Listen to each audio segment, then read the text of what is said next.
तिथे असलं तर? ए जाने मन कसली भारी दिसेल का? रुक मैं आ रहा हूं. वाचवा! वाचवा! कुणी आहे का इथे? Please help! प्लीज! कहा भाग रही हो? इथे कोणी पण तुझ्या मदतीला येणार नाही. आयटम सगळ्याच्या सगळे बहिरे झालेत का? वाचवा हो कुणीतरी. फक्त खिडक्या बघून तमाशा काय बघताय? हे खिडकीतून वाकून बघणारे जर तुला वाचवायला आले असते ना तर ह्या देशात कधी बलात्कारच झाले नसते. तुझा हात माझ्या अंगाला लागण्यापेक्षा मी जीव देईन.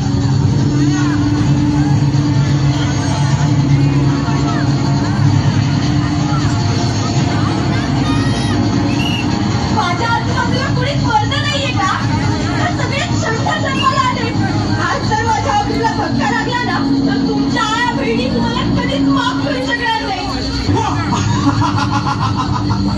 तुला काय वाटलं मी गेलो? वाचवा हो, वाचवा. वाचवा कुणीतरी. जगदंब जगदंब दिल्लीचे तख्त राखणाऱ्या महाराष्ट्रातून हा कसला आवाज? महाराज! आज जर तुम्ही माझी अब्रू वाचवायला आले नसतात ना तर माझं काही खरं नव्हतं.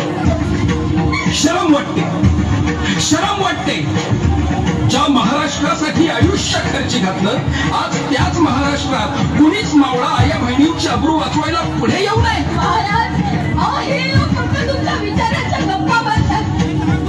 म्हणूनच आता तुमच्याकडून अपेक्षा आहे. वाचवा माझी अब्रू. मी कुठे आणि कधीपर्यंत धावून येणार आहे?